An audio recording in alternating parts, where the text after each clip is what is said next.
food for me was a very comforting thing. Food for me was my drug of choice. And like that expressed itself in what my body then turned to look like. This is the Pursuit of Wellness podcast, and I'm your host, Mari Llewellyn.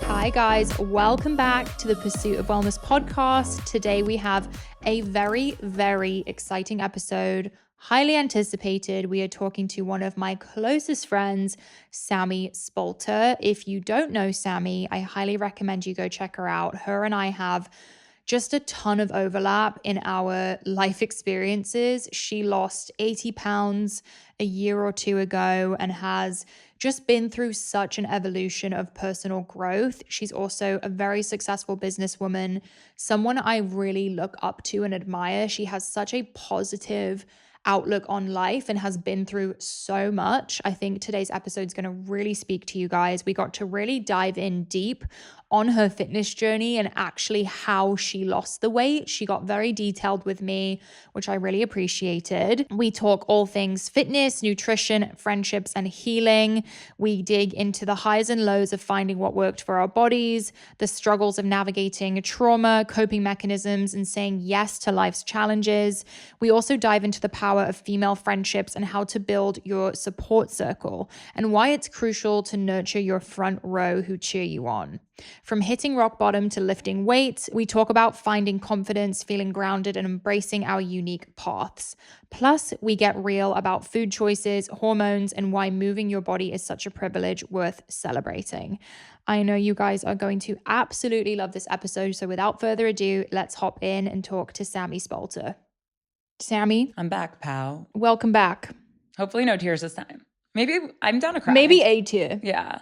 Honestly, I feel like my makeup is really cute today. So, you know, when you have that one streak, it's like that one tear. You look beautiful today. You look beautiful today. And you have a different style happening. I'm a skater girl, like Avril Lavigne today. Like, I don't know if the girls know, but you are usually like a dress or a skirt. I love a dress. You're like a feminine gal. Well, because I'm not one to like put a top and a bottom together. So the dress really just like eases me of all discomfort. A set. I do like a set. Yeah. You love a drop waist. I mean, when you're all torso, 5'2", no leg, you love a drop waist. 5'2", no leg. 5'2", no leg. She looks good in a drop waist, guys. And every time I see a drop waist anything, I'm like wanting to send it to you, but I'm like, she probably already has it. But the second it goes out of style, I'm like really screwed. Like these capris gotta go. Gotta go. They really gotta go. I'm pissed off about it. Whoever allowed, whatever long, lean human was like, oh, capris, let's make these trend. Like Sami would look really good in those. Sami Clark would look amazing. Okay, she literally wanted to make some for her apparel company. And I go, Samantha, I've never vetoed anything. Like I will always honor anything in business as a good idea from anyone who presents anything. And I get that these capris are trending, but that was vetoed before she could even finish her sentence. Capri. Yeah, we're done. The way that they would be Bermuda shorts on me. Do you know what I'm saying? Because I have a thick thigh and a long thigh. God. It would be a Bermuda. Yeah, I have like a tater tot of a leg. You are a tater tot. If you were a type of potato. One of the long sweet potatoes. Okay. Don't you think? Yeah. And I think I'm a tater tot, right? Yeah. Yeah. A little fried potato tot. Just a little fried. Oh no, the voice. Guys, Sami has a voice. So when I first met Sami, it took a minute for the voice to come out. Yeah. But then I started hearing this voice that she does for like her dog or just like certain occasions. Her husband. And now after Sicily, all I do is this voice. I think like scientific studies have actually proven that when someone uses their baby voice around you, it's because they feel safe and comfortable. Totally. And like, no, it's a vulnerability thing. Yeah. And Sami also, instead of saying, how's it going? She says, what goes? What goes? And now I go, what goes? And Greg's like, oh my God. Yeah. All of the other like dudes in our crew look at the wives and they're like, what happened here? What happened here? Because we're all talking in these crazy voices. Yeah. Like if I call you Moose, I really love you. Moose. Anyway, guys, as you can tell, Sami and I have gotten very close. We have a lot of overlap in our journeys. And if you guys haven't listened to my initial episode with Sami and Sami Clark, I would recommend you go back because that was like a very profound episode. We hear about it still to this day. Sami got very real and raw with me, which I really appreciate. And it was very moving for so many people. And it was a lot of tears and like just really impactful. So I highly recommend you guys go back.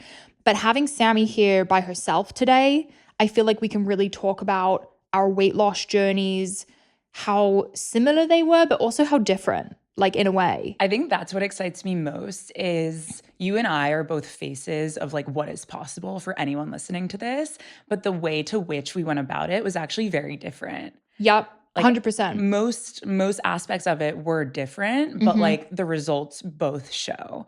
So I think for everyone listening, like I hope from what I'm sharing with what Mari's sharing that you can find what feels best for you. And it could not even be what either of us did. Like there are so many options and so many modalities at this point. And I think that's what is the most challenging aspect of quote unquote, like starting a journey is how do you start? And I just want to kind of cut the cord at the top of like, that looks different for everyone. And there's no blueprint of how you're going to change your life and how you're going to start a journey, like a weight loss journey.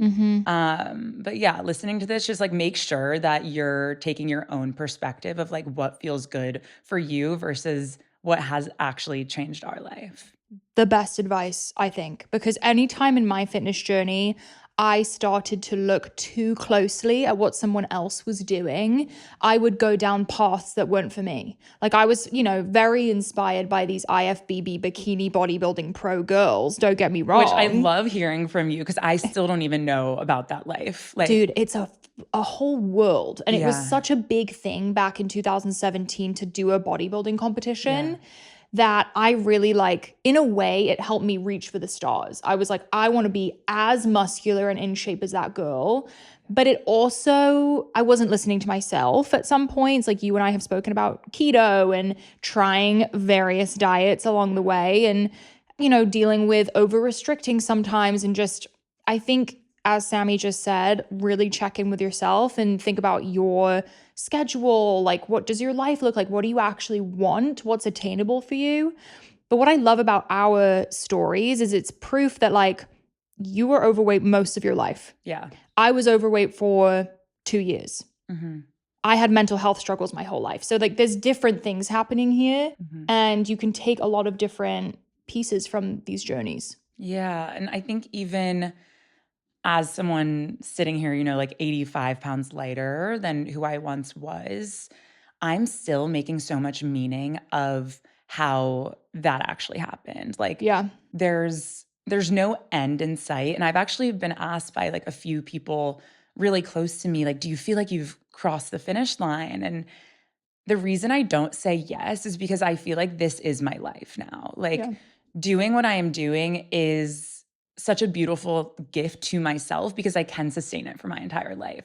So I don't see a finish line where I just change and like revert back or, like even continue to like open up new doors because I know what's working for me now. And yeah, like I've been maintaining my weight now for a year and a half, but I'm really in this meaning making season of okay, where did that 85 pounds come from? Like, I feel like it's more recent for you. Yeah. Like you're still untangling I guess I should be too, honestly. Mine was a little bit longer ago, but in my head, I still, I guess it's like, why did that happen? What was I going through? Like, what was my old self protecting myself from? I think that is a great thing to reflect on. I don't do it enough. I'll say that. Same. I tend to like dissociate from my old self, and it's something that I like think I have a lot of guilt around, so it's difficult to think about, Yeah, I mean, it's even interesting what we were chatting about when I first sat down of before I have conversations like this, I actually like to look at old pictures of myself and just really ground myself in what I've accomplished, but also really ground myself in the self-compassion of, oh my God, like I love that version of me. And like I hold so much space for that version of me. And gosh, like I'm so proud of the decisions that she was able to make to get me here now. Yeah. Because I'm not here now if she wasn't there then, right? And I think it's really easy for us to just like keep moving on, 90 pounds later, 85 pounds later, and like these beautiful lives that we've created, but we need to also remember where we came from and the why. Yeah. No, you really Yeah. inspire me in that way. I feel like you have a way of speaking very positively about your old self, and you have a lot of compassion and just like the softness I can tell you have. I'm a little like harsh with myself, even in my head. And it's like and I'm sure it is for you too, but I have to be so intentional to like have love for my old self. It's really difficult for me. I mean, that vulnerability is everything. And like best friend to best friend, like I also look at that old picture of myself and I'm like, holy shit, you were so fucked up. Like I also see the problems that I had. And I think that's where that self-compassion is so needed. I guess, and also, you know, I know behind the scenes, the things you're doing to like uncover why, like the books you're reading and the research you're doing, like that probably helps you have more compassion, I would guess. It helps make sense of why that happened to me. Yeah. And I feel like you've been one of like the most powerful voices in the space saying like, no one's going to come save you. You have to come save yourself. And there's no like you are not a victim here. You just need to be the one to save yourself. Yeah. And yeah, like as you mentioned, I was overweight my entire life, but I was also dealing with a lot of the same traumatic events my entire life that happened within my family. And food for me was a very comforting thing. Food for me was my drug of choice. And like that expressed itself in what my body then turned to look like. Yeah. And yes, we'll speak to all of the nutrition and fitness changes that you and I both made. But now I'm in the season of, okay, let me more deeply understand how that actually happened and cure myself, or not even cure myself because there's no cure here, but really hold myself in a safe space of, okay, this is what you were surrounded in. Yeah. So like give yourself some grace. Totally. Like you did your best, you know? You did your best. You were managing the circumstances as best you could. Yeah. Like a lot of what we were doing was probably out of like survival. Fully. I know I feel that way about my journey. Like the self-harm, the drinking, the numbing, the partying. Food was just like one of many things that I did back then. Comfort, escape. Fully escape. Just like what? Filling a fat void. Fat, no pun intended. Well, like straight up there was a lot to fill. A chunky void. I got real full up in that void. Same girl. Like literally anything that took me out of my body, I was there for. And I have to check in now with what I'm doing every day. And am I still kind of filling a void? Like, I think that's still within me. I think it's a reason that I built my company a little bit. Like a little piece of it is like have a chip on my shoulder and I want to show everyone that I can do it. And I think a lot of people who become successful are filling a void or have a chip on their shoulder, and that's okay. It gets you far enough, but then you need to figure out, okay, like what's the real reason I want to keep doing this? Yeah. What is your why? And I think even anyone who's down to like deeply change their life and change everything about themselves to be their best self, which like it's easy to call this a weight loss journey, but there's so much more than the weight loss. Like you and I have both successfully changed our life. That is saying yes to the hard thing. And I think that anyone who's down to say yes to the hard thing is also going to chase that in their career as well.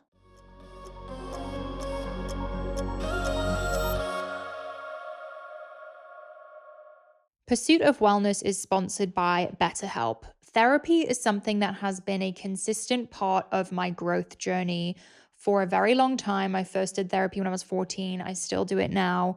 It is something that I feel really, really helps me with the big stresses in life, the small stresses in life, and just really gives me more perspective. I think when we bottle up our feelings and don't talk about them, it can turn into a really negative feeling and can affect us in every way of life. Therapy is a safe space to get things off your chest and really figure out how to work through whatever's weighing you down. I always recommend to friends going through something do therapy. It is one of the best things I've ever done for myself. If you're thinking about starting therapy, give BetterHelp a try. It's entirely online, designed to be convenient, flexible, and suited to your schedule. Just fill out a brief questionnaire to get matched with a licensed therapist and switch therapists at any time for no additional charge. Get it off your chest with BetterHelp. Visit betterhelp.com/pow today to get 10% off your first month. That's BetterHelp, HELP.com/pow. As you guys know, I've had Todd Anderson, the sleep expert, on this show multiple times, and he is such a wealth of knowledge. And he's also the founder of Dream Recovery, which is his science-backed sleep brand. They have amazing tools to help you get the best sleep of your life. Dream Recovery has science-backed solutions to help you feel your best each morning. He is such a wealth of knowledge. I trust anything he does in the sleep space, and he has a brand new product called the new Dream Tape Plus. It combines the benefits of mouth tape with a skincare routine. I think many of us women are nervous about using mouth tape. I know I have such sensitive skin, so I'm always concerned about what could be in the actual mouth tape and is it negatively impacting the skin around my mouth. And that's why he created mouth tape with clinically backed anti-aging ingredients that are infused into the tape, such as collagen, biotin, vitamin D, and vitamin B. Sleep is the foundation of health, and there is nothing better than waking up feeling refreshed and ready to attack the day. Use code POW, P-O-W, for 20% off your order at dreamrecovery.io. That's code POW at dreamrecovery.io for 20% off your order.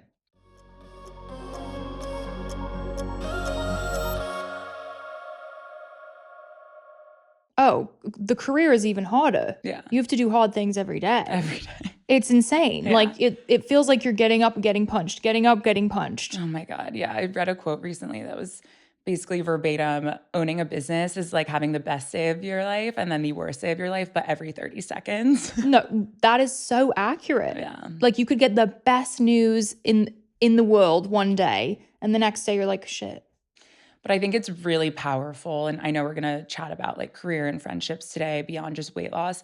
I think it's really powerful that you and I have that common thread of like, we do like to say yes to hard things. And we didn't just do that in our personal life. We're actually leaning into that in all facets of our life. And to have that in common in a female friendship in, you know, you're 30 now, I'm 29, in this stage of life is everything. No, it's wild. Yeah. It's wild. Like when I met you, it was a unique connection. It's a unique position to be in, to own your own company and just have the level of responsibility that you and I have at our age. It's a lot.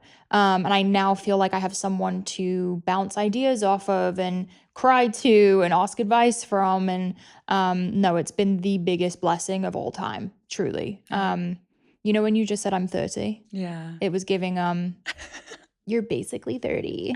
You're basically I'm 27, 30. Kendall. Anyway. Well, I'm still 29. Yeah, she's younger than me, guys, okay?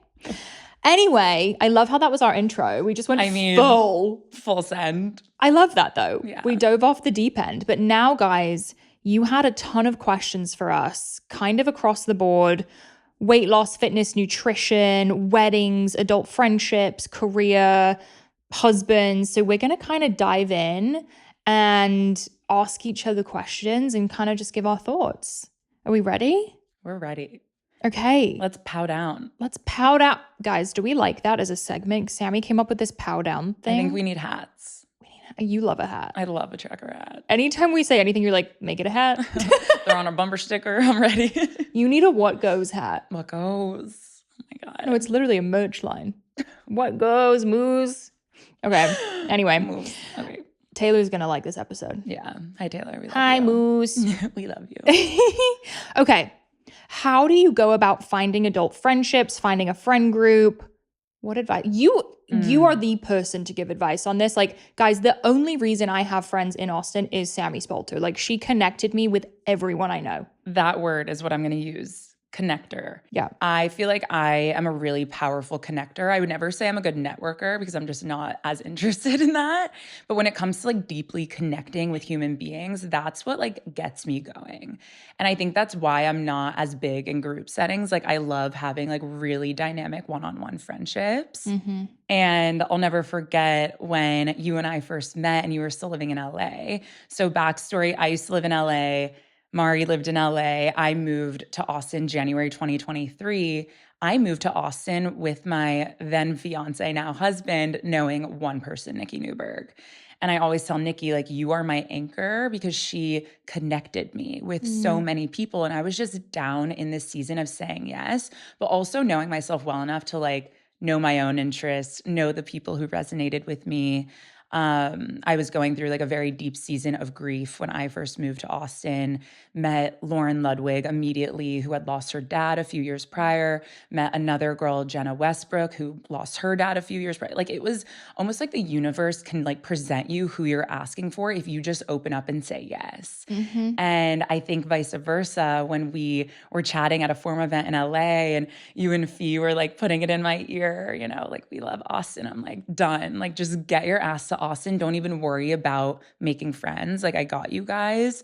And the reason I felt so secure in saying that was because I knew you and I already had so many shared interests. And I'm like, I can connect you with as many people as possible. And it's not this weird high school territorial thing where it's like, this is my friend and like you can come into my friend group. It's more like, I know your heart. I know this person's heart.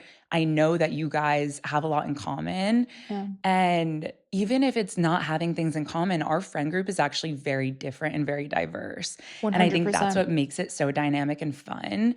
So if you're in a place right now where you're either trying to find new friends, or if you're moving and you don't really know how to tap in, all you need is one person to connect you to one more person. Yeah. And that's where friendships start. And even last night we were having dinner and my dad and brother are in town and my dad looks at Mari and I and he's like, how long have you guys known each other? Like you're using the same language, you have the same voice. Like it's crazy how quickly you can find forever friends. And what I love most about our friends in Austin is that it's actually a perfect reflection of like where I want to go versus so many of my other friends. I love them to death, but it's like a lot of the history that keeps us together. Right. And even in moving to Austin, like Andrew and I were really, really dead set on I want friends who have traditional values. They want to get married. They want to buy the house. They want to have babies, that want to chase their career goals, that want to invest in their community. And I think you and I like to speak for both of us and definitely chime in here. When you're living in a place like LA or wherever it might be, and you're already kind of like 1 foot in, 1 foot out, Yeah. that's kind of this like toxic seed that won't let you invest in the people around you. Yes. I think LA is pretty transactional. I think a lot of people go there for a purpose, which is fine. Like it has a season, it's for business, and then you leave. I'm coming at this from an angle of agree with everything you said, by the way. Like we have the most beautiful friend group of like different personalities, different interests, but like enough overlap to where it makes so much sense. You guys know I've moved around my whole life. And because of that, I don't have a lot of old friends. None of my friends in England. I mean, I stay in touch, but you know, it's not the same. Went to high school in New York, moved to Philly. So I never really like kept those high school friends. I was always on to the next. And I think I've always had a deep yearning for friends, like female friends. And I definitely have, I guess you'd call it a mother wound or like a female relationship wound. So it's always been something that I'm so hungry for, but haven't always known how to approach, I guess. So I think when I was younger, I actually struggled keeping friendships because the second that they indicated that they were leaving, or I don't know, I had like these abandonment issues and like, oh my gosh, they're leaving me. They don't like me anymore. I'm just going to cut them off because it's easier that way. Totally. Like I'm not going to get hurt. I feel like you and I have confided in each other about we've never been like a true battery pack type of person. Like I'm sure everyone listening to this, you can think of your friends who identify with like their one best friend. And I feel like you and I have the capability of such depth to like get really close with people. Yeah. But we're never going to like put ourselves in a battery pack where like your full identity is in one friendship. Yeah, that scares me. That scares the shit out of me. Yeah, it frightens me. And I think you know, in LA, I obviously, Fee was my friend in LA, and I had Celeste, two people I really appreciate and love. But outside of that, kind of struggled. Like I had a hard time really connecting with girls, and moving to Austin, I was so we drove the van to Austin from Yeah. LA, and I sat in the van and I journaled and meditated, which isn't really my vibe, but like Yeah. I wanted to set an intention of I am going to prioritize friendship in this new place, because in LA, I kind of ignored it. I focused on work. I was very like unflexible. I wasn't willing to change my schedule for friendship. Yeah. Like if someone wouldn't fit within my work schedule, Which is a sacrifice you need to be willing to make. yes, Like it's an investment. there's a time and place for that for sure. Like I wasn't just going to get coffee in the middle of the day. I was like, no, I'm in the office. Yeah, like that was which my is very common in LA. totally. That was yeah, like let's go to the beach at 3 p.m. on a Wednesday. And I'm like, Like, girlfriend, sorry, no. Yeah. But moving to Austin, I was like, okay, our team is big. My schedule can be more flexible. I just need to be willing to say yes and make time for this. And if you were to see like my social schedule now Yeah. compared to then, and also my happiness and how fulfilled I feel, it's astronomical. It's a different season. Oh my gosh. And I love that you're sharing that, like, you took that moment to ground yourself in being so intentional of saying, like, I want to make friends. Because if you're listening to this and you're struggling with your friendships or like wanting to attract new friends, Yeah. that is like a two-way street that you have to put out the energy and the vibes of, I want to invest in this phase of life, in this season of life. Yeah. Because it's not something that's just going to land on your lap, and it's something that also needs to be nurtured. Yes, you have to put intentional effort. Like one thing I have noticed with you guys, with Sami, Taylor, Ansley, the whole crew, you put in a lot of effort. Like you check in, you remember everything. Like how did that meeting go? Or can I do anything for you? Oh, I have sourdough bread. Can I drop it off? And I'm not used to that. Like it was new for me, but I love it so much and I admire it so much. I was like, that's how I want to be treated in a friendship, and that's how I'm going to treat my friends. And it's just been this amazing learning lesson. And for anyone listening who does want to cultivate these close friendships as an adult, put in an effort, like go out of your way.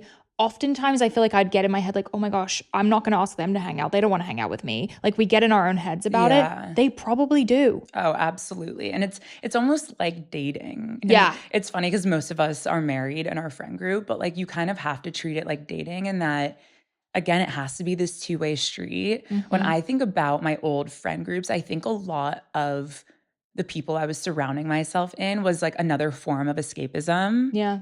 And it was really easy to be like one of 25 girls that are all getting blacked out drunk at a bar.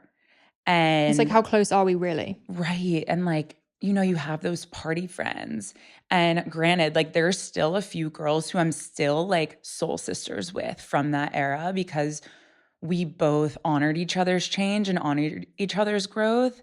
And there's always going to be this constant evolution. Like just mentioned, most of us are married right now. A lot of us are like excited to start families too. That's going to be like a whole new wave of change. And I think it's just this really honest conversation with self and with your friends of, okay, like what are you looking to get out of your friendships? Like, are you just looking to be a number in the system and go out with 25 girls to just be surrounded? Yeah. Or do you want these deep, life-changing relationships? Do you want to have these forever friends? I always say friends are either a reason, a season, or a lifetime. So you either find that reason, and for me, that reason back in my day was a form of escapism, or it's a season in that same lane of like, I'm in my party girl era and these people like to party, or it is that lifetime where you can grow together and you can continue to, I mean, I think of Sarah and Ariella, my two best friends that I've had since I've literally been like a cognitive conscious human being. And we are all so different now. Yeah. But again, like those are my sisters, and like that will totally continue to be like forever friendships. So I think that there's a lot with friendships and like attracting these new friends in our adult era is knowing yourself and knowing who you want to attract. Yep. And that's why I'm obsessed with our friendship. I love surrounding myself with people who care about themselves, their health, and their wellness. They care about the love and the relationships that they have in their life. They have, whether it's a beautiful relationship, a beautiful marriage, even just that relationship with self, that they have career aspirations that, even if it's not a quote unquote career that means you own a company, it's just something that you're passionate about, that you wake up and choose to do every day. Like, these are the things that I want to attract in friends. Yeah. And just to toot your horn, Mari, like, you literally have proven to me that like your dream friends exist. You just need to go out there and really throw yourself at them and like share your love for them and welcome that love back. And there's a girl that I love, Amber. She always refers to these things as vision holders. And in your life, and Sammy Clark was a huge vision holder for me on my journey. And now she's literally my chosen sister and business partner. A vision holder is essentially the person that emulates everything that you're inspired to do in your life. Wow. And they're essentially holding the vision to which you want to accomplish. And there's no like comparison or competition within that. It's truly just an example of what is possible.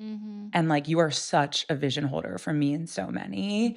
And for anyone listening to this who wants to better yourself, ask yourself, like, who are those people who are holding that vision of like what you want to accomplish, and Totally. be inspired to surround yourself with people like that.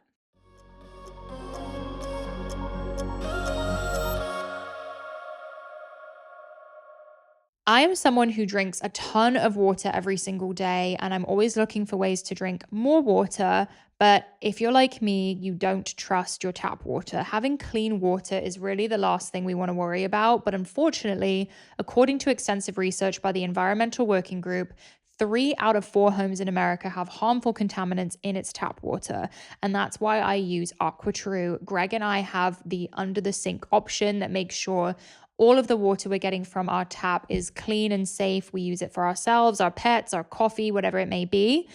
And I highly recommend you guys check it out too. They also have a countertop purifier, which works with no installation or plumbing, and it removes 15 times more contaminants than ordinary pitcher filters and are specifically designed to combat chemicals like PFAs in your water supply. PFAs are found in 45% of US tap water, and I'm so grateful that AquaTrue is certified to remove these contaminants. Long-term exposure to high concentrations of PFAs can lead to adverse health effects like cancer, endocrine system disruption, liver toxicity, and so much more. PFAs are not something I want to be drinking every day, and that's why I love my AquaTrue. If you have pets, they are part of your family, and I want them drinking the best too. So I feel so good about the fact that they drink AquaTrue water every day. And I can truly taste the difference compared to my old filter water. I know Greg feels the same. AquaTrue comes with a 30-day money-back guarantee and even makes a great gift. Today, my listeners receive 20% off any AquaTrue purifier. Just go to aquatrue.com/POW. That's AQUATRU.com/POW, POW, and automatically receive 20% off any AquaTrue water purifier. That's 20% off any AquaTrue water purifier when you go to aquatrue.com/POW. Greg and I are very ingredient conscious people. We cook a lot at home. We care a ton about ingredients. And sometimes it's hard to find those niche brands you love in certain grocery stores. For example, I love Primal Kitchen. And that's why we love using Thrive Market. It makes shopping for healthy groceries easy, stress-free, and tailored to you and your family's needs. They have over 90 plus ways to filter your grocery aisles. For example, I look for high protein, low carb sometimes, paleo, whatever your dietary preferences are. You can save so much time and find exactly what you're looking for, and it's all delivered right to your doorstep. Plus, I love the fact that Thrive Market has the highest standards in the industry. I've met the founder before and he's incredible. They only allow trusted, top quality ingredients while restricting 1,000 plus harmful ingredients like artificial flavors, high fructose corn syrup, GMOs, and so much more. You guys can save time and money by getting it all in one place with Thrive Market. Go to thrivemarket.com/POW for 30% off your first order plus a free $60 gift. That is THRIVE market.com/POW.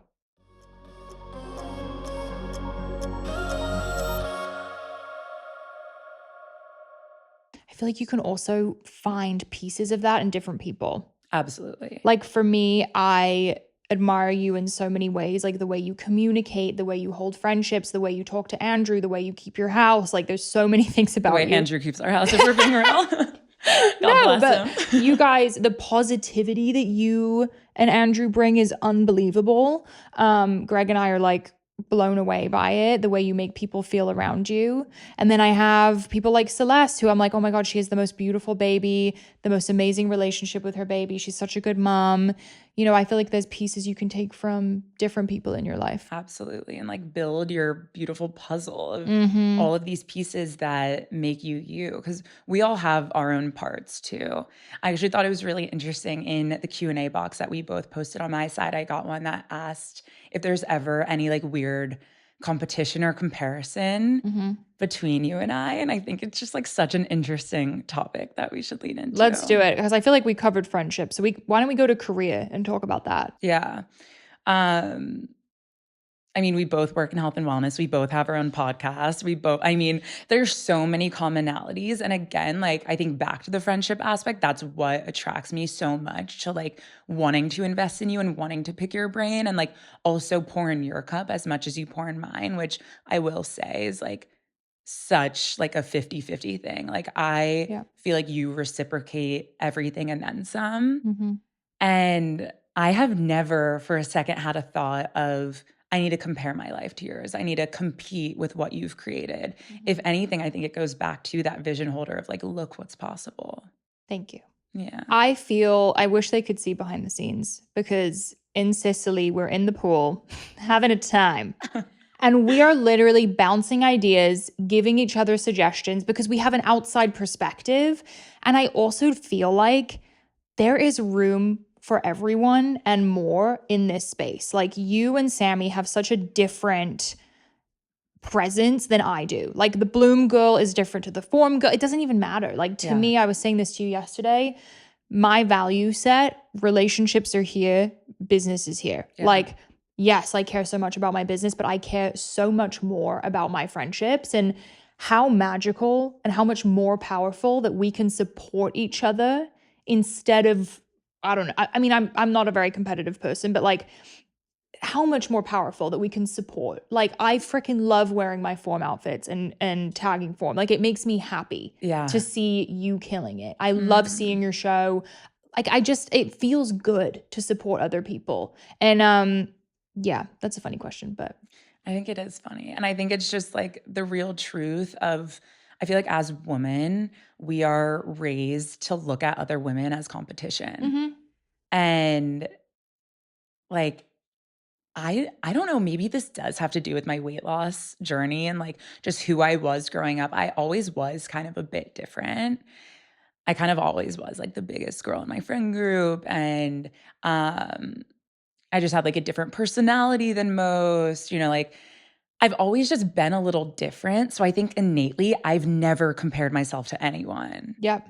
It's funny you say that because I feel that way about myself too. Yeah. Because I always had this weird voice. So maybe it's like our biggest blessing, but also a curse of like. Yeah. No, because like when you're building a business, sure, like have your inspiration. But if you spend too much time looking left and right, you're never going to have your own vision and your own like journey. Like you really need to pave your own lane and do it your way. Yeah. And then now we're in this place where we met each other at a pretty established point and we both have our own success. And it's like, let's have fun with this and share ideas and also lean on each other when it gets hard because, oh my God, this shit is lonely. Yeah, it is really lonely. And I think to find people who can relate and like even in the career grind, it's such a real thing of you deserve to be surrounded by people who want what's best for you. Mm-hmm. And your front row, that's what you told me. Like I always talk about, Nikki, who we mentioned, her mom quoted, you create your front row who show up for you and everything. And I know who's in my front row and I don't have to play pretend with that. Mm-hmm. And the loyalty and the support that I get to feel in my day-to-day is why I'm able to do what I do. I also feel like when you have a really good front row, it's really easy to quickly tell who is not in your front row. Oh my God. It's kind of like dating again. Like when I met Andrew Spalter, I looked at every other dude from my past and I was like, literally, what in the actual heck? Yeah. Like, no, like it's laughable. Yeah. And I think you can just do that across any facet of life, whether it's like a new job that makes you look at a past role and you're like, what was I thinking? Yeah. No, it gives perspective. Yeah, perspective's everything. On the topic of career, a lot of gals were asking about, have you ever been unsatisfied with your career? Like, let's talk about a time where we didn't love our jobs. Because I want to give the girls, like, I don't want them to think we just like had it great. Yeah. The whole time. Like, where did we start from? You know, it's really interesting because I've never had a boss. Like it's kind of this like weird thing where Because you started right out the gate with Frankie. Yeah, like my brother and I had our own business and now Sami and I have our own business. But like there were some big failures within, I mean, literally just this past week, we were supposed to launch a new activewear line and the fabric was wrong somehow. Wait, really? Oh, fully like 2 sports bras. Like it was night before launch. Did they get produced? No. The full production was sent. We had a rush an order. And Sami was doing a wear test. I haven't even gotten it yet because this is, again, like why I would tell anyone who's starting a business, like slow and steady. But more than anything, like we are failing left and right. Yeah. And I honestly am grateful for those times. And I think early on in my career where I would cry to my brother, who's my business partner, and cry to my dad. And he's like, just keep trying. Yeah. And I think that's what I want everyone to hear is like, we're all just trying out here. Mm-hmm. And I'm definitely trying my best. But like, it hasn't just been this like easy road gold star, especially when you're innovating and disrupting and like being an entrepreneur and doing something new. So yeah, like for me, I think there's been some really hard moments in my career where I'm like, why did I say yes to this? Mm-hmm. Like I could have just done what everyone else. I wanted to go to law school. Like literally there was a part of me where I'm like, I'm going to keep studying. I'm going to go to law school. I'm going to be this corporate attorney. And meanwhile, like now that I'm so deep in my identity of who I am in this day and age, like I could have never, ever, ever, like I'm so thankful for my lawyer because that's not me. But my goodness, when you take this path, or if you're even thinking to take the entrepreneurial path, just know there's really hard days, but that's what makes the big days so worth it. Period. And yeah, it is quiet and it's lonely and no one can really relate until you find your Maris of your world. And if you're in a corporate role where you're like, shoot, like I actually have this entrepreneurial bug, that corporate world's not going anywhere. Like you can always go back. And I think that's such a beautiful thing to remind yourself of too. Like your life's not over when one bad thing happens. Oh my God. You gotta persevere. So good. Like get knocked. I think this is a quote from Kendall, who I interviewed yesterday. I'm going to mess this up. She says, you can get knocked down, but you can't get knocked out.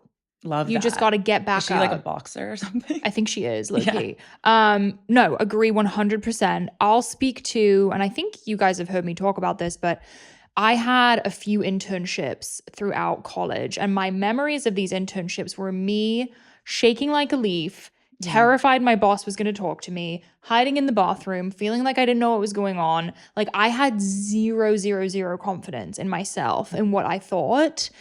Didn't even really know what I wanted. And then I worked at Orange Theory Fitness. I was at the front desk getting heart rate monitors thrown at me, ducking sweaty towels, cleaning toilets. But it's funny because of course I was unsatisfied with that, but it taught me so much. Like I'm so grateful I had that little season. I'd show up at 4 a.m. to open up the studio. That was mid-fitness journey. It was a way. Which is also a crazy level of discipline, if you think about that. Insane. I used to be insane. Like, I know I still have it in me, but it's funny when you're in like hitting rock bottom and feeling like I have to fix this. Like, I do not have a choice. It's crazy what you can do, honestly. When do you feel like you found that first like oomph of confidence? It was the second that like I realized I was not wavering on my plan. When I kept showing up at the gym, when I kept waking up at 6 a.m, when I kept eating the food, I was like, oh, I'm not quitting. Like I was afraid, I think, for the first couple months that I was going to quit because I had quit everything else I'd ever done. And then the second I realized I wasn't quitting, I was like, oh, I think I can do anything. So for me at the time, working at Orange Theory and showing up at 4 a.m. and sticking to that was a challenge. Like I had never done anything like that before. Like I would skip class in college. I wouldn't show up to internships. Like I was You had no accountability for yourself. No. Like I really didn't hold myself to a high standard. Showing up at Orange Theory and cleaning the toilets was like, I am fulfilling a promise to myself. And it was during that time. I'm serious. I'm just picturing you like deep in your toilet being like, this is for me. This is for the greater good. No, but like my future self is so grateful. It's kind of crazy. And sometimes I go in a gym and I smell the cleaning smell of the feel it again. Same cleaner I would clean the toilets with. And I'm like, oh my God. Like that was kind of the crux of my work ethic.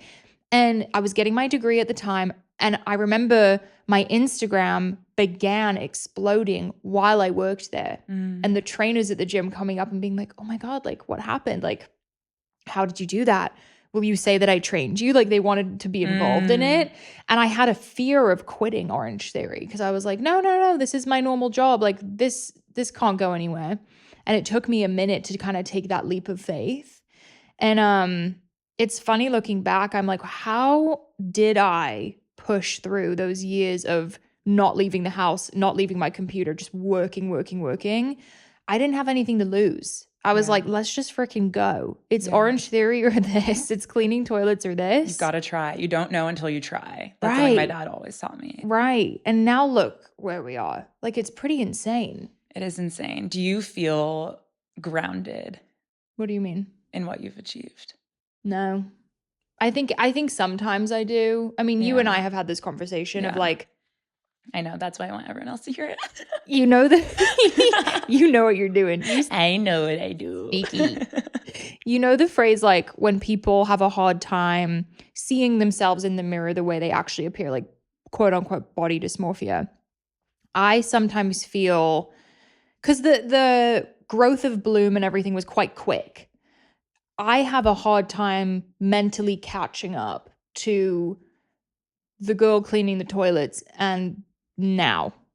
And I talk about it, like I do interviews, I answer questions.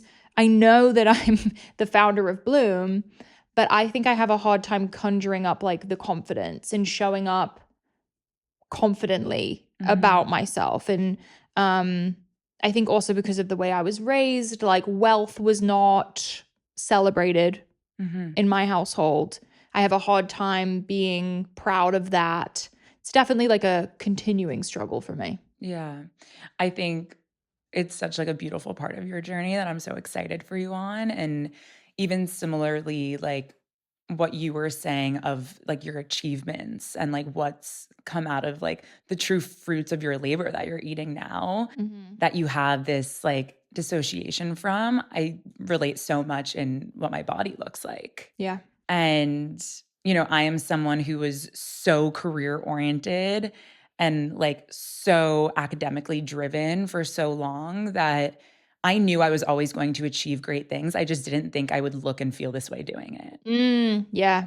Yeah. So we have like kind different. of and I hope, for everyone listening, like these are some of the key differences that I would say of, you know, like when I graduated college and I said yes to working with my brother, it was to like achieve great things. Like I never wanted to do anything lightly, but what I would have never known back then in 2017 is that I would be here looking like a literal different human being, feeling like a literal different human being. Like I sacrificed my own health to achieve what I thought was my identity, because my identity when it came to my health was like, you're just this overweight girl. Yeah. Wow. And I thought I was this undisciplined girl. Yeah. Cleaning toilets at 4 a.m. I mean. Yeah, I was cute about it though. Yeah. I had a uniform. Yeah. It was a vibe. I'm just so proud of you too for like being so open of the work that like you still want to do, because everything that you have achieved, you are so deserving of. Thank you. And I think that like there's a beautiful element that you're going to feel like so deep in your soul so soon of like, fuck yeah, I did this. Like you did this. I know. I'm waiting to have that moment. Yeah. And like what you were saying earlier about the finish line. Yeah. There is no finish line, babe. Like there is none. No, Truly, like, I don't know. I've had some moments where I'm like, I think buying a horse for me was a really big deal. And I know that sounds silly probably, but Why do you think? that was the thing when I was a little girl, when I was like, I'm saving up my allowance for a horse. Well, this is what cracks me up, that meme of like, when I win the lottery, like there will be signs, you know, like Mari's sign. I'm like, dude, like where are the mini horses right now? Like the second we see a full rainbow of mini horses on your property, like we've... Yours is going to be 12 golden doodles and like the biggest pool you've ever seen. Oh, absolutely. I need a fat body of water, but Sami needs to be in water at all times. Fun fact. I am a Cancer, so maybe that has to do with You're a water sign, right? I'm a water sign, yeah. Let's transition into weight loss. Let's do it. Let's talk fitness. Let's talk nutrition. Let's talk facts. Facts. I, again, am like so here to give exactly what happened in my life and like how I saw results and how I've felt the way I feel. And I think like for everyone to know, there's such a dichotomy with weight loss. There's the things that you eat and the movement that you do. And then there's on the other side of it, there's like the feeling that you have and the like emotional awareness within it all. So I think like a lot of these questions have to do with one, and then a lot of the questions have to do with the other. So I think it's really important for us to like holistically hit both. Let's start. I feel like I want to start with exercise. Let's do it. Like, what was the evolution of your workouts? Where did you start? It's hilarious. What did you do at the beginning? CrossFit. No. Oh, I knew that. I knew that. So CrossFit. There's a video of you doing crazy weights. Oh, yeah. Like I could lift. Me too. When I was heavier, I could lift a ton of weight. Yeah, like I almost envy how much I could lift back then. Yeah. But honestly, the only reason I signed up for this CrossFit gym was because it was walking distance to my literal beach shack in Venice Beach. Which I have to say was smart. It was smart. Because if you make the barrier to entry easier, you're more likely to do it. How many classes were there in LA where you're doing a 30-minute drive to then not be able to find a parking spot and then the class is over? Like, don't make it hard for yourself. $45 on a freaking Pilates class. Yeah. Like, I respect that decision. I was hardcore about it. I walked into Paradiso and I bought a year-long membership. No. Yeah. You're like, I'm doing this for a year. I don't do things lightly. I don't try to do anything in life. Like if I'm saying yes, I'm saying yes. And like, I'm not going to try to work out. I'm working out 5 times a week. And like, I'm going to be super disciplined in that. Yeah. So I had already like kind of started my nutrition journey, which we'll speak to. But day one, I joined a CrossFit gym and it was really intense. But what I loved about it was the community. And when you're early on, like y'all, I didn't even own a pair of walking shoes at this point.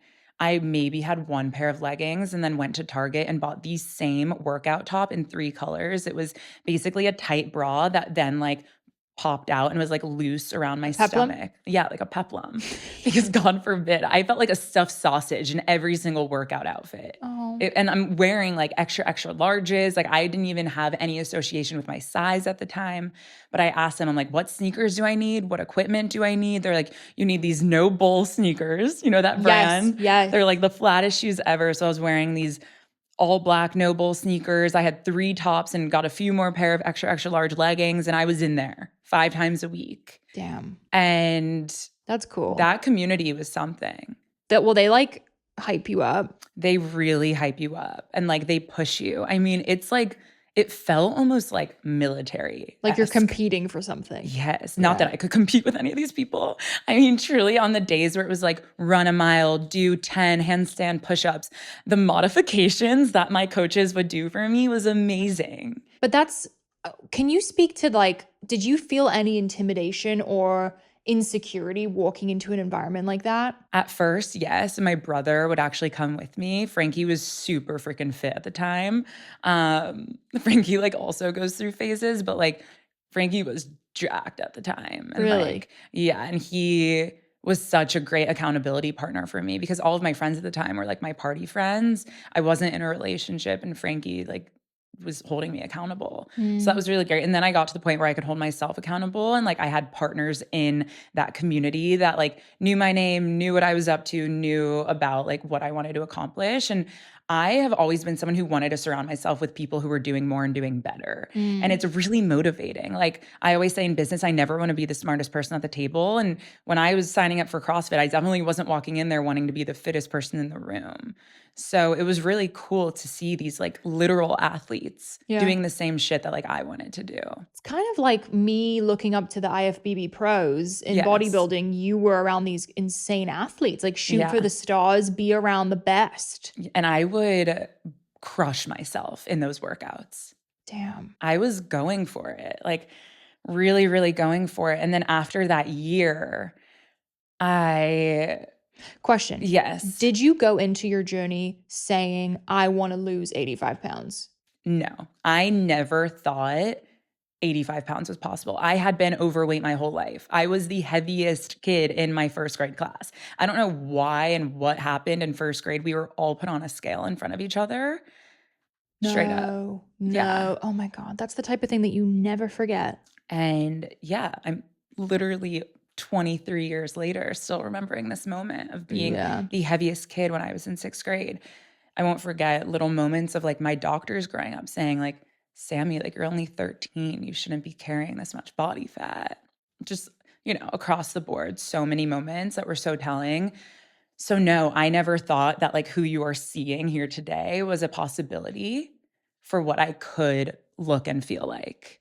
It is wild to know this version of, I almost feel like a little sad that we didn't know each other before. I don't know. Like I feel like there's this whole part of you that I don't know, but I see how it affects you now. Like when I think about, oh my God, Sami has not always looked like this or felt like this. Well, now I've got fake boobs and abs. Yeah, girl. Now you have like delts and it's crazy. But like the people listening probably feel like you're this perfect, you've been this way your whole life. Oh no. But hearing this, it's like, it gives me so much perspective on the way that you are. I think my favorite compliment is when it has to do with like my smile and like my personality, because for the longest time, the only thing I could identify with was my personality. I had such a complete dissociation from my body that, I didn't really love it. It was like, I was like renting someone else's house that I was living in. Like it just wasn't mine to love. You do have the best personality and smile of all time.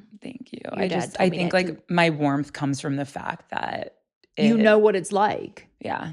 And that also has fueled this amazing business that you've built. And even when you're talking about like the clothes, I'm like, that must be in your head when you're designing these clothes too, for form. Yeah. I mean, we do have a few slutty numbers, but I like the really slim fit. I know you like the slutty bras, so we make them for you. I do. It makes my boobs look bigger. Now I do. But yeah, like there's like a whole spectrum of self that I identify with. And yeah, I never thought this was possible for me. And it's been such a journey from CrossFit to, okay, like I want to try a yoga class. I want to try. What was after CrossFit? So I got like a ClassPass membership, which was a really amazing way, a really effective way to try a lot of things. Yeah. And I was just being in this season of being open. And at this point, I wasn't going to happy hours anymore. I was going to like 5 p.m. workout classes. And some of my best friends, Laura at the time, would like go to any class I wanted to try because she was just super into health and wellness too. Australia? Yeah. And she was a great accountability partner for me during that time. I started doing hot yoga. I started doing Megaformer Pilates. I went to this class called Plate Fit, which is literally one of those vibrating plates. I tried anything and everything. And what I learned was, oh my God, it doesn't need to be this like crazy intense CrossFit-esque version. Yeah. That type of community can actually exist in many different modalities. But like none of them were really hitting me as much as I know I needed to find the movement that I wanted to do every day for more than just aesthetics. Like I think a lot of people move their body to look a certain way. At this point in my journey, I was addicted to movement because it made me feel a certain way, because it was fulfilling a promise that I was making to myself, because it was allowing me to get to know myself to a deeper level than I had ever learned before. And it wasn't about how hard the workout was. It was about walking away and feeling like my cup was full, not empty. And I think a lot of workouts can kind of empty your cup. Totally, totally. And I do think like the discipline you learn from an intense workout like a CrossFit. I mean, Yeah. I was super intense for a while with my workouts. Perhaps that's what we needed at the beginning because For it sure. teaches you pure discipline. Discipline is self-love. Like you'll hear me say that all the time. When you learn self-discipline, that is the number one form of self-love, because if you can't show up for yourself, how are you going to do great things for yourself? In anything. In anything in life. This is not weight loss. This is life. Yeah, period.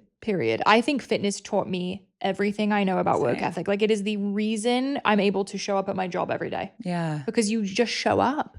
You know what I really want everyone to hear? If you have the privilege to move your body, you are doing your entire life such a disservice by not embracing movement. And if you haven't found the movement for you, keep looking because it exists. I agree. It is such a privilege. It is the best form of therapy. What happened for me after ClassPass was COVID. We were in a pandemic. There were no more classes. I became obsessed with walking. Yep. I think a lot of girls are using, like, even if they don't like working out, walking's there. Walking is a gift. You get to go outside. You get to get sunshine in or just fresh air in. You get to habit stack so many other things you love. You get to invite your friend or call the person who makes you happy. Listen to a podcast like Pursuit of Wellness that betters you. Like whatever you want to do, you can do while walking. Yeah. And if you have legs that move, walk. It is a gift. Oh my God, I'm obsessed with walking. I still walk 10 to 20K steps a day. I'm obsessed. Guys, Sami walks like 10 miles a day and does calls and day. gets her whole day done. My team knows, like, if I want to be like as mentally active as possible, I should be moving. I think that's such a thing. Like, I like to do therapy on the move. Oh, I do think therapy on a walk. It gets my Which is mind dangerous going. in Austin because we have the trail. No, I know. And like the shit I have said about like the deepest, darkest parts of me on that trail. Like crying. Literally crying. The first time I went to your event here in Austin, I met Nikki and she was like, I saw you on the trail. I wanted to say hi, but you were doing something really serious on the phone. I was like, oh my God, I was in fully therapy. in therapy. Yeah, but like it's like a mental, it's like a psychological thing when you're moving. Yeah. Your thoughts are going, I open up more. Like it's really a thing. I feel like with fitness, you and I both need to talk about weightlifting. Yeah, let's go. Because, okay, so obviously now, you know, like I love walking. I still do love slower movement and I intuitively work out. Like I know what I'm craving day in and day out. Yeah. But weightlifting for me is what literally changed the way my body looked. Yeah, it's a composition thing. It's a composition Like thing. it would have been one thing. Sure, you probably could have lost the weight, cardio, cutting calories, but you would not look like this. No. If you didn't weightlift. No. Like I mean, everyone's seen my Sami's arms, right? I am obsessed.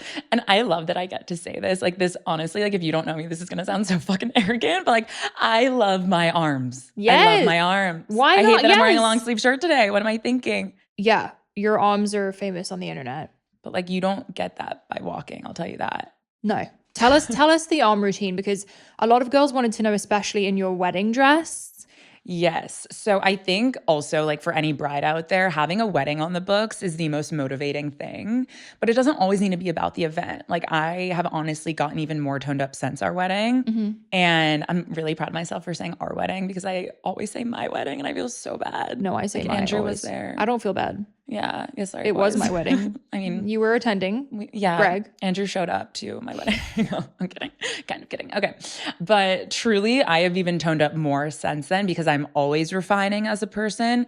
I do upper body at least 3 times a week. Guys, Sami does not want to train lower body with me. Well, I just think like, like you are in your glute season. I'm so excited now that we have Brinley on form, like all of her gym programs. Brinley's booty, like that girl's putting out a glute program, and that I am so excited for. Guys, if you haven't followed Brinley, what's her last name? Joiner, yeah. Joiner on Instagram. Her butt is unbelievable. Goals. I hope this But isn't she coming works off for scary it. or creepy, but like, No, I tell her all the time. I'm like, I am obsessed with your butt. I can't stop looking. If I were with her in person, I'd be like, I'm so sorry. Between Brinley's butt, Sammy's abs, like it is just, and I think that's like, there's no coincidence of why I'm a co-founder of Form, like building out my dream programming of what I need. And I'll tell Sammy, like, I need an upper body, no repeats for my lazy days where I don't want to show up. And like, no repeats are the best way to just like push through because it's really exciting. And like, there's no circuits that you can kind of you love get tired these, of. right? Love.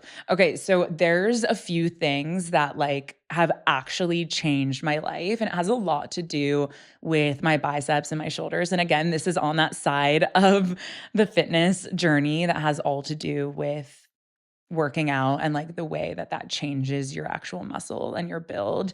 And around the world with something as simple as fives, and it's truly just like you lift over your head and you go down, you go up and you go down. Don't you do that on walks sometimes? Yes. Wild. I'm obsessed. That alongside some just side lifts and front lifts, like Sam works those into most of our upper body workouts on Form because of I'm literally obsessed with They're that. for you. They're literally like, just know every upper body workout on Form has been me screaming at Sammy over a voice note because I love her so much. And she like gifts me with all of these things that make me feel my best. And then just, I mean, some straight traditional, like not even compound exercises. And I love progressing. Like I started with 10s. I do bicep curls with 15s. I can press overhead with 20s. Like we're doing the damn thing. Progressing's huge. It's huge. I think a lot of girls are scared to up the weights. Yeah. Because they don't want to look masculine. You will look more feminine. Oh my God. In my opinion. I agree. And like, I don't think I've ever said this out loud. There was a point in my journey where I actually never thought I could think that I was too lean, and I felt too lean. And I crave being toned. Like I'm not here to look skinny. I'm here to look strong. Yeah, like skinny to me is a curse word. I want to be a strong, badass girl. Like that's why we're doing it. That is to be why functional in real life, to put the suitcase in the overhead. Well, it is nice to have help from the husband. But Andrew still puts my suitcase. Yeah, but like to know that we can. I can. If I want to, I can. Period. I think a muscular upper body is the most gorgeous thing on a woman. It's agreed. Like when I started my journey, that's what I wanted because to me, it is the physical representation of hard work. Yes. To put muscle on as a female is really challenging. It's tough. Especially I'm super estrogen dominant. You are? Super. I mean, I just got off birth control for like over 10 years. And also if you're doing anything like that, I would definitely like work with someone to figure out, like look at your blood panel and understand where you're at. But yeah, like I'm not high in testosterone at all. So it's really tough for me to build I'm muscle. high in testosterone. Yeah. But I'm also tall. You're tall. My muscles are like this. Yeah. Yours go like this. Yeah. So I can build, pros and cons. Pros and cons. Let's speak to the nutrition real quick, along with your weight training. Like I want to talk about your day-to-day now because I know we've both been through keto and we've done various things. Yeah. What does your diet look like now that keeps you lean, putting on muscle, strong, healthy? So I work with Shira Barlow, my nutritionist, who I know Mari's also met with and interviewed. And Shira has changed my life because I will say, like talking to fitness and nutrition was my issue. I did play sports growing up.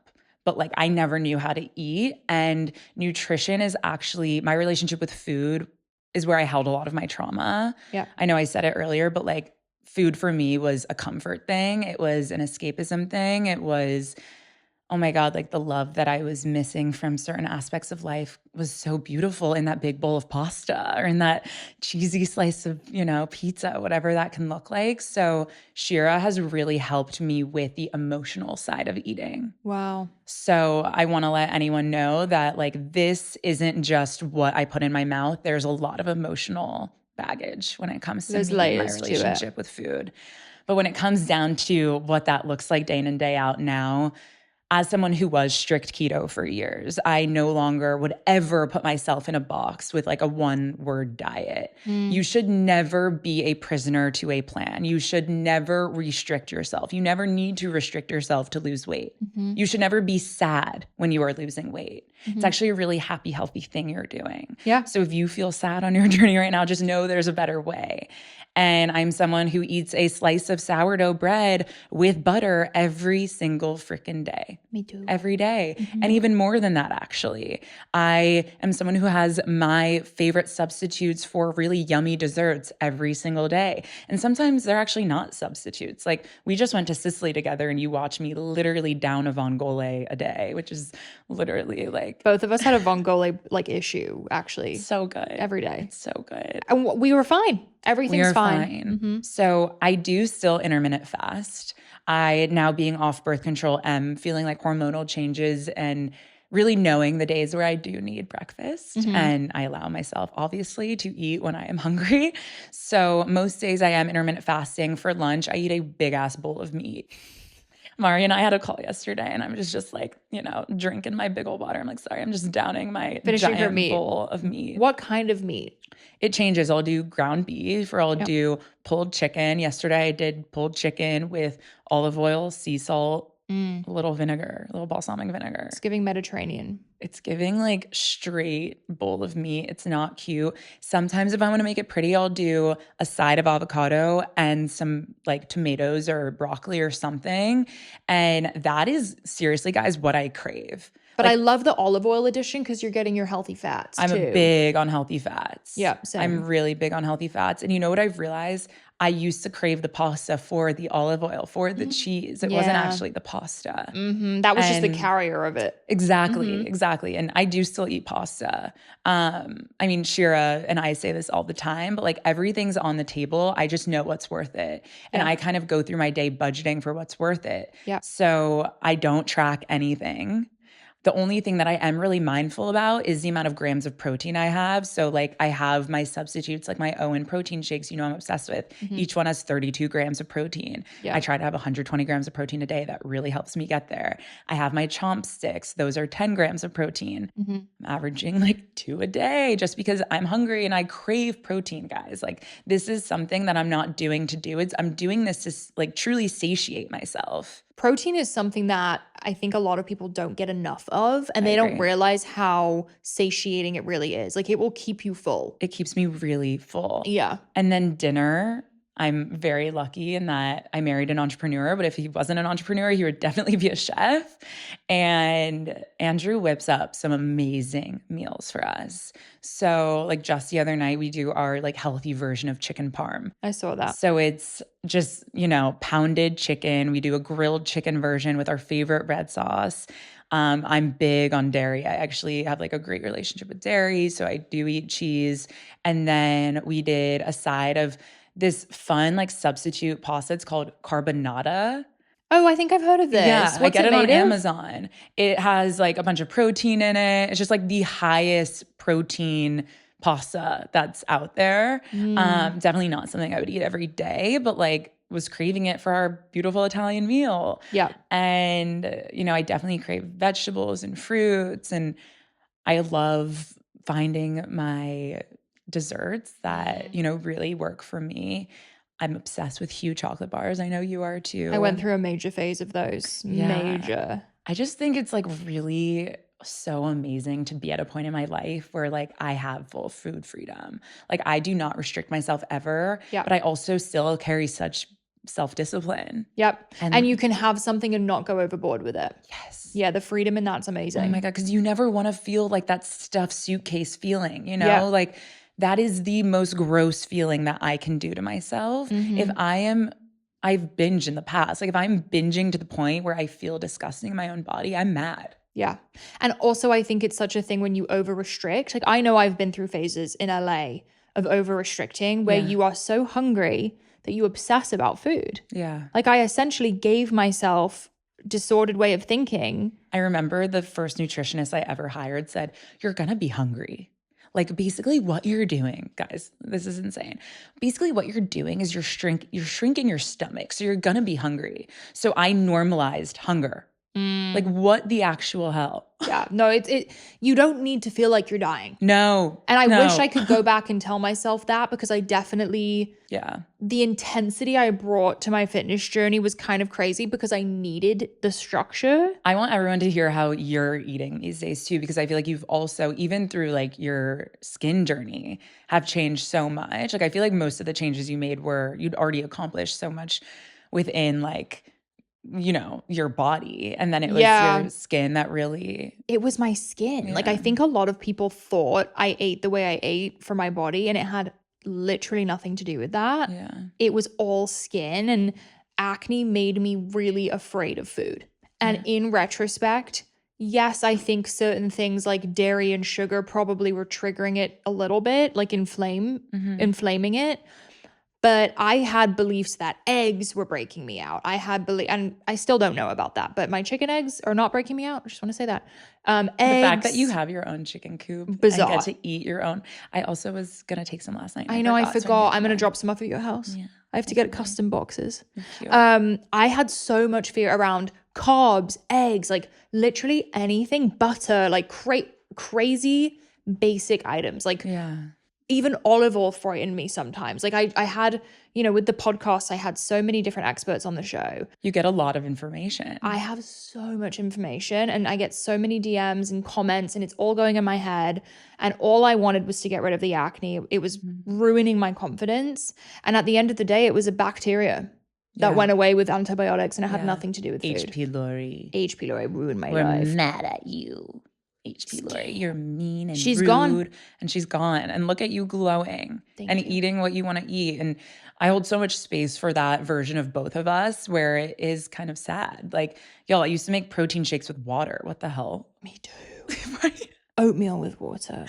Like, no, I'm so sad. It doesn't have to be sad. It was sad for a little. Oh my God, I need to make a hat that says that. Like, it doesn't have to be sad. It should be happy and healthy. Totally. Like, and but also to give ourselves grace, like it was an era of that. When I watched what I eat in a day, our experts were telling us. Yes, 100%. Yeah, 100%. So we were doing what we thought was right. But in retrospect, I would go back and say, you can have a little sourdough. You can have what you want. Absolutely. But it takes a while to get to the point where you can figure that out. And really understanding how to be mindful in your own body when you're making food decisions. Mm-hmm. Like ground yourself. You need to ground yourself. Like at the end of the day, this might sound weird, but we are primal human beings. You know what your cravings are. Yeah. And you know what your body needs. Mm-hmm. Like lean in and connect with yourself so that you can give yourself what you need. Like, do I really want to eat all of this, or am I just take a breath? Ooh, like just simply taking a breath. Yeah. How many times have you sat down at a Mexican restaurant and just poured chips on your plate? And like, I like literally dissociate. It's crazy. Yeah. And then the waiter comes for me to order. I'm like, I just finished an entire thing of chips. I don't know what just happened. Yeah. That used to be me. Yeah. Too. Yeah. So to like really ground yourself before you eat is definitely like a form of therapy that I've learned that I need. And also putting the phone down. Yeah. You should never have any sort of technology around, even if, I mean, I definitely can do better at this. Andrew and I will get really into a show and we're like, let's watch the show while we eat our big meal. And I'm like, this is not good. Yeah, because you're kind of not even paying attention. You're not consciously aware of what you're consuming. And you're not enjoying either. Yeah. I think portion control is something I get asked really often. And I would say for me at this point in, you know, what I'm still maintaining and sustaining, again, I've looked a certain way for a year and a half, and I've been making these types of choices for way longer. My fitness journey and wellness journey is like 5+ years, but I've really mastered that like at least half of my meal, if not more than half, is protein. And then you're filling in the gaps with your veggies and your carbs. Yeah, exactly. And then it's veggies and carbs. And I always save some room for dessert. Period. End of story. We had ice cream last night. I'm not sure it was the best. I think we would have been better off with actual ice cream because, guys, this was that like negative calorie froyo bullshit. That's pure chemicals. We don't feel well today. No, like diarrhea. Yeah. Well, I wasn't going to say it, but you said it. So there we go. I talk about poop too often on podcasts. I'm like, I didn't know that about you. I'm down. Yeah, we both have diarrhea. So yeah. there's that. I'm not going to say the name of the ice cream because I don't want to blow up their spot. Right. But maybe we're just sensitive too. Yeah. Your dad hated it. Yeah. Well, my dad likes the real stuff. Period. And honestly, that's something I really respect. Like, yeah.